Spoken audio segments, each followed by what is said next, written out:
I'm Natasha, and I'm so happy you're here today because we are going to talk about something that many English learners struggle with: how to talk to anyone in English.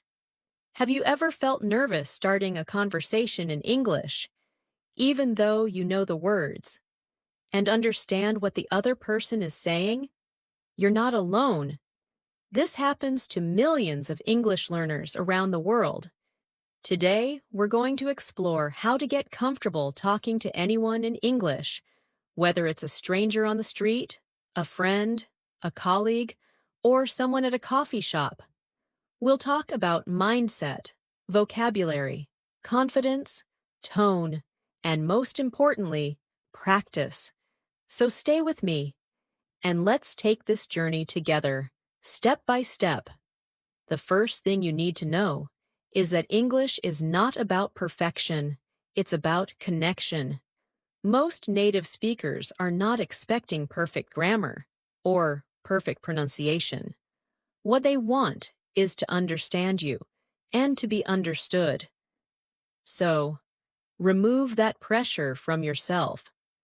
Your English doesn't need to be perfect to be powerful. When you talk to someone in English, think more about being clear and confident rather than being grammatically correct. Of course, grammar is important, but in conversations, the goal is flow and connection. Let's begin with greetings, the most basic and universal way to start a conversation. When you meet someone new, you can simply say, "Hi, how are you?" or "Hello, nice to meet you." These are short, but polite ways to begin. You can also say, "Hey, what's up?" or "How's it going?" which are more casual. And when someone responds, you don't have to panic. If they say, "I'm good, how about you?" you can reply with, "I'm doing well, thanks." This kind of exchange may seem simple, but it creates comfort and builds the start of a conversation. Now, let's practice this through a short example. Imagine you are meeting someone at a social event. You walk up and say, "Hi, I'm Sarah.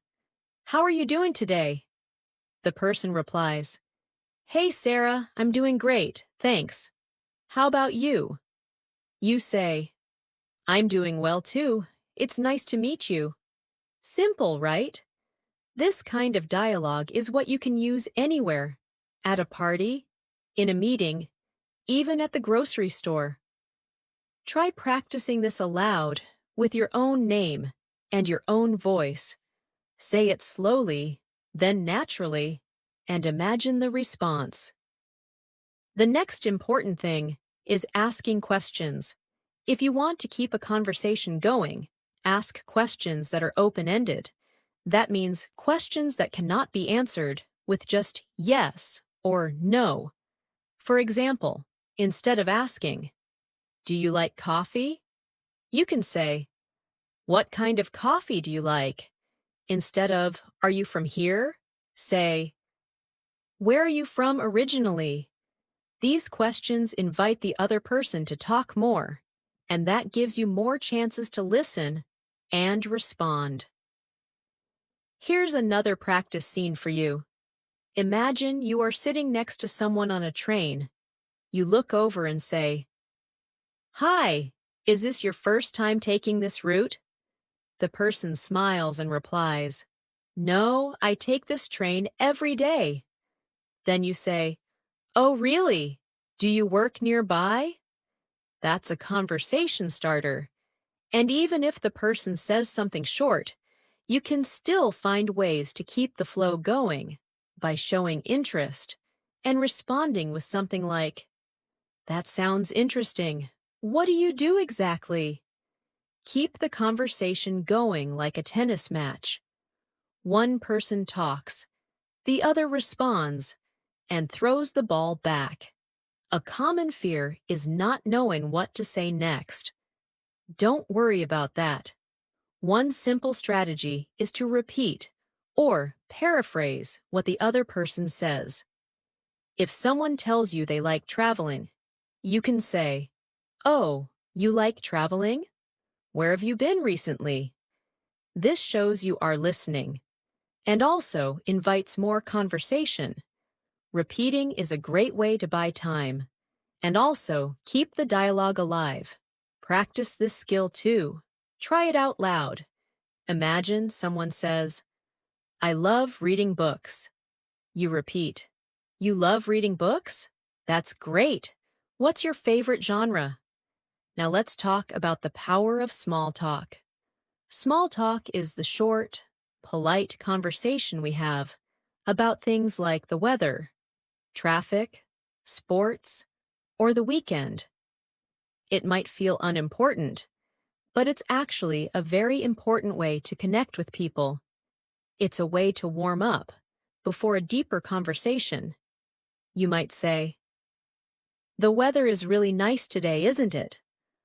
Or, "This line is moving slowly." These kinds of comments are great ways to break the silence and open the door for more talking. To practice this, think about something small you could say in different situations. At the supermarket, you could say to the person next to you, "These apples look really fresh today." At a coffee shop, you might say, "They always play nice music here, don't they?"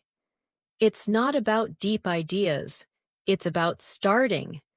Think of small talk like the key that unlocks the door to bigger conversations. It may feel awkward at first, but the more you practice, the more natural it becomes. Another powerful tool for talking to anyone in English is learning how to give compliments. Compliments make people feel appreciated and can be a great way to start or continue a conversation. You don't need to say anything too deep. Simple compliments work best. For example, you can say, "I like your shoes," or "That's a nice bag," or "You have a great smile." These little phrases show kindness and interest. When you compliment someone, they often reply with a smile and maybe even start talking to you more. Compliments create a friendly space and help people feel good around you. Here's a quick practice exercise. Imagine you're in a bookstore and someone next to you is holding a book you like. You say, "That's a great book. I read it last year and couldn't put it down." That's a compliment, and also a way to start a conversation about reading. You can follow up with, "Do you like reading fiction or nonfiction?" One sentence can open the door to a 5-minute talk. Try it in front of a mirror. Practice complimenting imaginary people around you, at the park, in a queue, in class. Say things like, "I like your jacket," or "That's a cool phone case." When you talk to people in English, one key skill you need is listening. Talking is not just about speaking. It's about paying attention to what the other person says and responding in a way that shows you care. This means not just waiting for your turn to talk, but really hearing what they're saying. If someone says, "I had a long day at work," a good reply is not just, "Oh," but something like, "That sounds exhausting. What happened?" This kind of listening builds trust and helps you connect more deeply. Let's do a short listening-based practice now. Imagine someone says, "I just got back from a vacation in Turkey." Your response could be, "That sounds exciting. What was your favorite part of the trip?" This shows interest and keeps the conversation going. You could even follow with, "I've always wanted to go there. Did you visit any historical places?" By using the information the person gives you, you create more talking opportunities. Listening is like collecting little clues, and your responses are built from them. Another great method to make English conversations easier is using transition phrases. These are phrases that help you move from one topic to another. For example, "By the way, speaking of that, actually, Or, that reminds me. These help you shift the conversation without making it feel strange. You could be talking about coffee and then say, by the way, have you tried the new cafe downtown? Or someone mentions work, and you say, speaking of work, how's your team handling the new project? These small expressions help the conversation flow smoothly. Let's look at a practice paragraph using transitions. You're talking to a friend, and you say, I love weekends. It's the only time I can sleep in. Then you continue. By the way, do you have any plans for Saturday? And later you add, that reminds me, I need to buy a birthday gift for my cousin. These connecting phrases make your English sound natural and help keep the talk going without awkward silence. Sometimes people worry about making mistakes during conversations, but here's the truth. Everyone makes mistakes, even native speakers. Don't be afraid of saying something wrong. If you forget a word, pause and describe it. For example, if you can't remember the word umbrella, you can say, that thing we use when it rains. Most people will understand. It's more important to keep the conversation alive than to freeze. If you say something incorrectly, just smile and say, sorry, I meant to say, and fix it. People appreciate the effort. Here's an exercise to help you get comfortable with making mistakes. Choose a topic, like ordering food at a restaurant, and try speaking aloud without stopping. Even if you forget a word or make a grammar mistake, keep talking. Say something like, can I have, the thing with chicken? Oh yes, grilled chicken sandwich. The goal is not perfection. The goal is fluency and courage. The more you do this, the easier it becomes to speak freely without fear. Another helpful idea is to prepare small conversation scripts in your head. These are short phrases or questions you can use anytime. For example, if you're meeting someone new, you can memorize, hi, I'm new here. What's your name? Or, have you been here before? Having these ready will reduce your hesitation. You don't need to memorize long speeches, just little phrases for common situations. Over time, your brain will automatically offer them when you need them. Let's do a speaking practice now. Imagine you are going to a new class.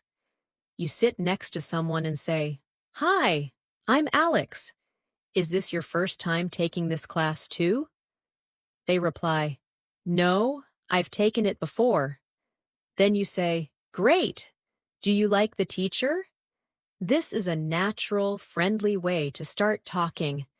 Practice this scene with your name and use your own situation. Say it out loud several times. It will help build your comfort and fluency. Let's now talk about body language.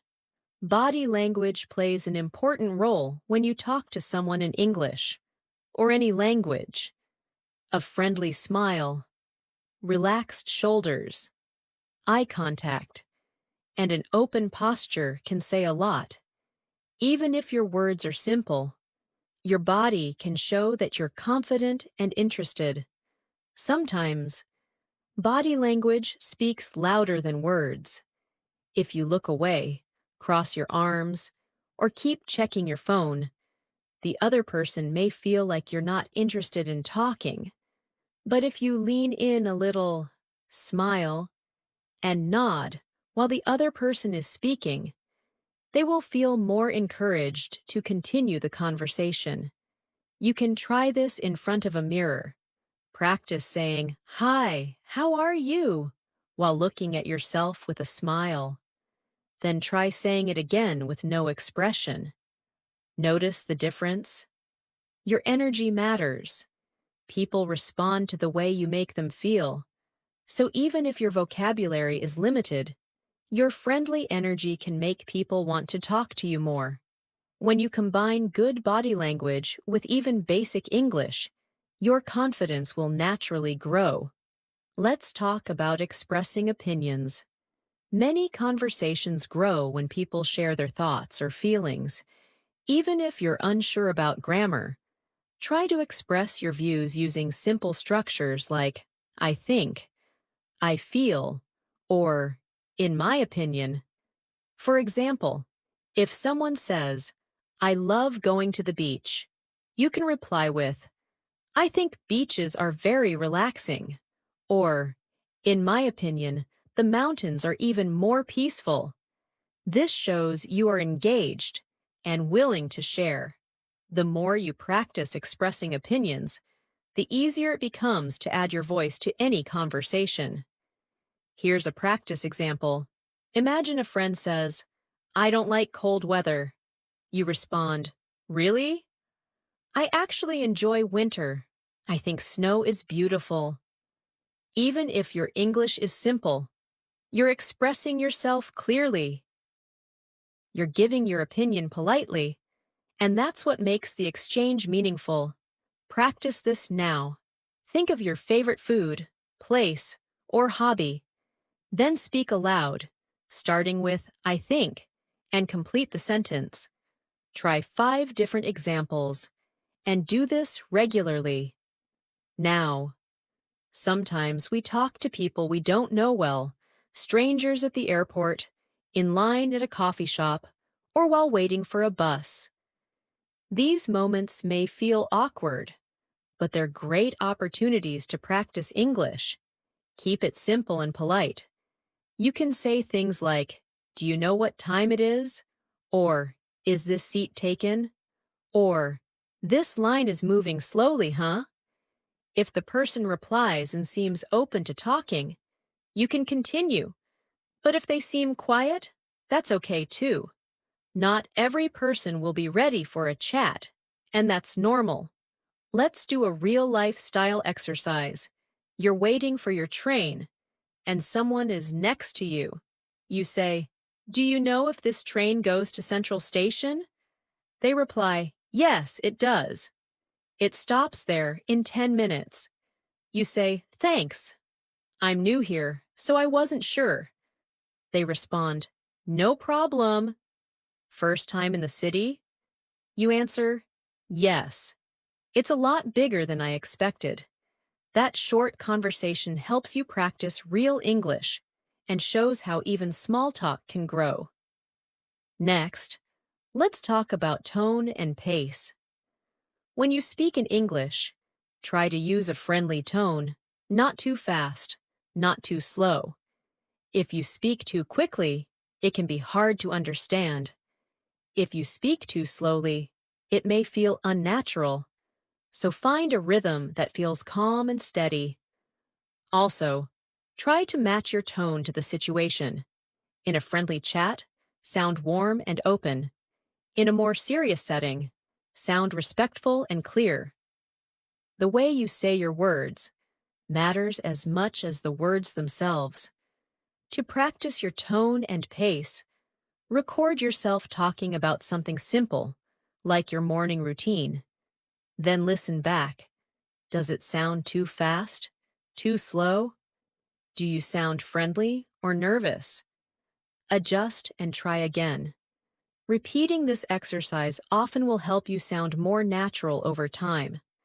You can also shadow English videos, listen and speak along with a native speaker to copy their rhythm, tone, and speed. Another way to talk to anyone in English is to be curious. Ask questions that invite people to share. People enjoy talking about themselves. So, if you're unsure what to say, just ask about the other person.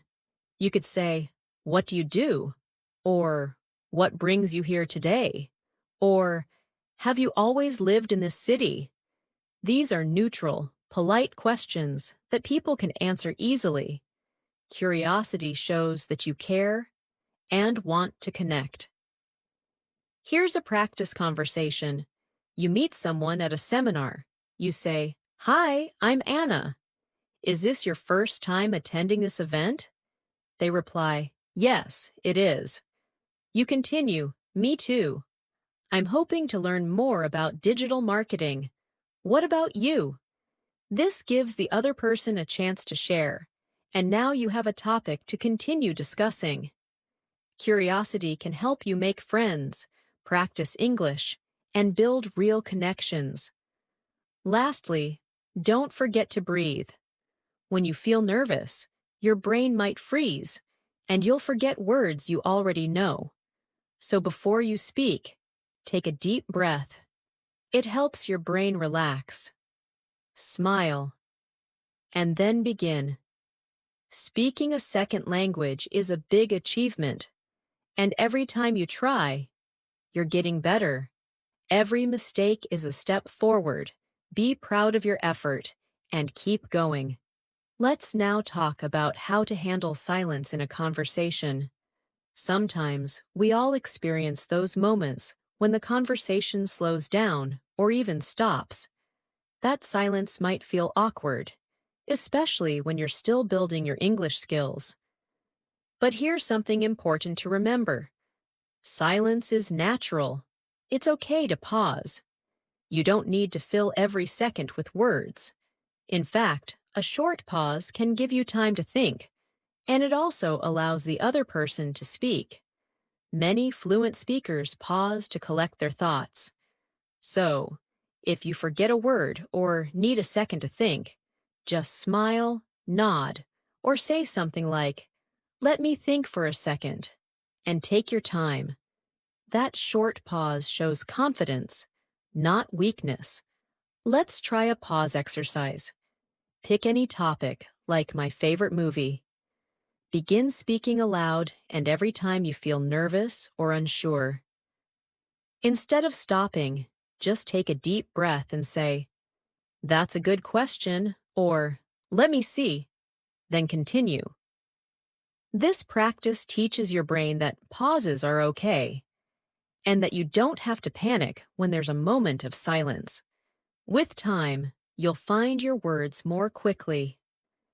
Now let's discuss how stories help in conversation. People love stories. Stories create images in our minds, and they make our talks more interesting.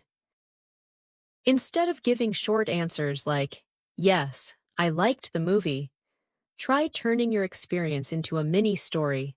Say something like, "Yes, I watched that movie last weekend with my sister. We both really enjoyed it, especially the ending. It made us laugh so much." See how much more engaging that sounds? Stories are easy to remember, and they make the listener more interested in you. Let's practice creating a short story now. Think about something simple, like going to the grocery store. Don't just say, "I went shopping." Turn it into a story. "I went to the store on Sunday. It was really busy, and I couldn't find a parking spot. But I finally got everything I needed, and even ran into an old friend I hadn't seen in years." Just a few extra details turn a regular event into a story worth sharing. Practice telling small stories every day. It will boost your confidence and help you become a natural communicator. Next, let's talk about confidence boosters. When you're learning English, confidence is your best friend. Even if your grammar isn't perfect or your vocabulary is limited, confidence can carry you through any conversation. How do you build that confidence? First, practice speaking every single day. You can talk to yourself in the mirror, speak with a friend, or record yourself and listen. Repetition creates confidence. Second, celebrate small wins. Did you start a conversation today? Great! Did you speak for 2 minutes without stopping? Wonderful! These small steps are progress. Keep reminding yourself that learning a language is a journey, and every effort counts. Here's a confidence-building routine you can follow each morning. First, say 3 positive sentences about your English. "I am improving my English every day." I can talk to people, and mistakes help me learn. Then, read a short passage from a book or article aloud. Finally, look into a mirror and speak for 1 full minute about your day or your plans. This daily habit will grow your fluency and train your mind to think in English. Let's now explore the idea of thinking in English. If you want to talk to anyone in English easily, you need to train your brain to stop translating from your native language. Thinking in English helps you respond faster and sound more natural. At first, it may feel hard, but you can start with simple steps. Name the things around you in English: table, book, window, pen. Then, describe what you're doing. I'm brushing my teeth. I'm making tea. I'm opening the door. These small habits will help your brain stay in English mode. You can also practice internal conversations. For example, imagine you're walking to school or work, and you silently talk to yourself in English. Okay, I need to finish my project today. Or, I hope the weather stays nice. This silent practice is powerful. The more you think in English, the easier it becomes to speak it naturally. Challenge yourself to spend 5 minutes each day doing everything in English. Thoughts, descriptions, plans, all in your mind. Over time, this will help you speak without hesitation. Sometimes people ask, how do I end a conversation politely in English? This is important too. You can't talk forever, and sometimes you'll need to leave. You can say, "It was really nice talking to you." Or, "I've got to go now, but I hope we talk again soon." Other options include, "I really enjoyed our chat." Or, "Thanks for the conversation. Have a great day." Ending a conversation with warmth shows respect and leaves a good impression. Try this practice scene. You're talking to someone at a library, and the conversation is ending. You say, "Well, I should get going. It was really nice meeting you." The person says, "You too. Take care." You reply, "Thanks, see you around." That's it. You've ended the conversation smoothly and politely. Practice this scene a few times aloud. Use different variations, and get comfortable closing conversations with grace. Let's also remember that humor can help conversations. You don't need to be a comedian, but a small laugh or a light joke can make people feel comfortable. Just keep it simple and kind. For example, if someone says, "I spilled coffee on my shirt," you can reply with a gentle laugh. "Coffee is dangerous. It always finds white shirts." This type of light humor builds connection. It shows you're relaxed and enjoying the conversation. Just be sure your jokes are friendly and not offensive. Try practicing light responses to common situations. Imagine someone says, "I forgot my umbrella and got soaked." You might say, "That's the rain's way of reminding us who's boss." These little comments make the conversation feel fun and help both speakers relax. Practice these types of responses out loud when you're alone. Over time, your confidence with natural humor will improve. Now let's talk briefly about accents. Many learners worry that their accent will make them hard to understand, but accents are natural. Everyone has an accent. What matters most is clarity. Focus on speaking slowly and clearly. Don't try to sound exactly like a native speaker. Be proud of your voice. As long as you're understandable, your accent is not a problem. In fact, many people find accents beautiful and interesting. What matters is that you're communicating. So don't let accent anxiety stop you from talking. To practice clarity, record yourself reading a short paragraph slowly and clearly. Listen and ask. Did I pronounce the words clearly? Did I speak too fast? Repeat this daily, and you will become more confident in your spoken English. Confidence and clarity matter more than perfection. And here's the most important message of all. Don't wait for perfect English to start speaking. Start now.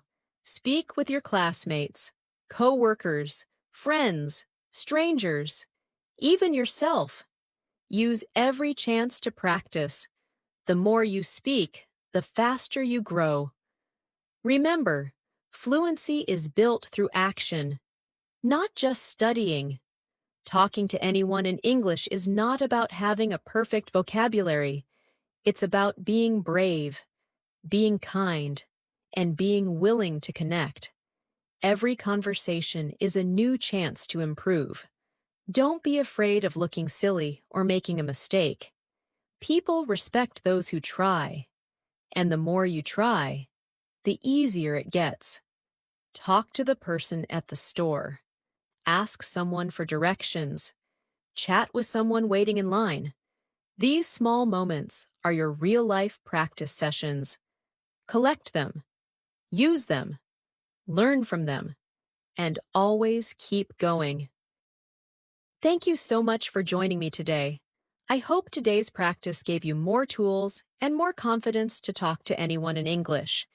If this video helped you, please consider subscribing and turning on notifications so you never miss an episode. We have so many more lessons and conversations to explore together. I'm Natasha, and I'll see you next time on English in Minutes. Keep speaking, keep growing, and always remember, your English voice matters.